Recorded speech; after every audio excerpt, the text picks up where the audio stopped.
আরে শালার আমার বাস তো এটারই তো খুঁজতাছি। এই তোর ইঞ্জিন লাদ দিতে গেছে কেডায়? হ্যাঁ, তুই কি হাত লাগাই যাচ্ছস? তুই এই জায়গায় তুই আমার দেখে পলাইতেছস?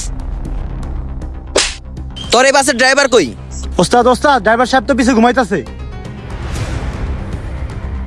আরে ওস্তাদ, আপনি এই জায়গায়? আইসস তুই? তোরে পাকনামি কইরা গাড়ির ইঞ্জিনে হাত দেওয়াইতে কইছে কেডা?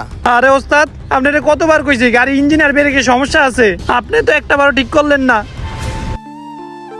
ওস্তাদ, ওই যে আমার বাসের ব্রেকটা একটু সমস্যা করতেছে, আপনি তো অনেকদিন ধরে কইতাছে, আপনি একটু মিস্ত্রিরে বইলা দেন। আরে কি কস? না না না, গাড়ির কাছে হাত দেওয়াইতে পারবো না, হাতে টাকা পয়সা নাই। যা, যেমনি আছে এমনি গাড়ি চালা যা।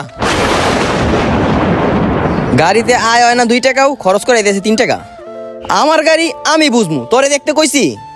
ওস্তাদ, বাসটা তো আমি চালাই, আর আমার যে 40টা যাত্রী থাকে, ওই যাত্রীর জীবনের দায়িত্ব তো আমার হাতে। ওস্তাদ, আমি কালকে না ঘুমায়া আপনার এই বাসের কাজ সারা রাত ধরে করতেছিলাম, সেই জায়গায় আপনার উচিত ছিল আমায় একটু সম্মান দেওয়া, সেই সম্মানটুকু আপনি আমায় দিলেন না। শুভ, আমারে মাফ কইরা দে, আমি টাকার লোভে ভুইলাই গেছি গরিব মানুষকে গরিব বইলা মূল্য দিতে। ঠিক আছে শুভ, তুই পুরা গাড়ির কাজটা একদম খুইলা কর, যত টাকায় লাগে তুই আমার থেকে নিস। ঠিক আছে ওস্তাদ। বাস ড্রাইভারটির কথাটি ভালো লাগলে ভিডিওটি অবশ্যই একটি লাইক দিবেন।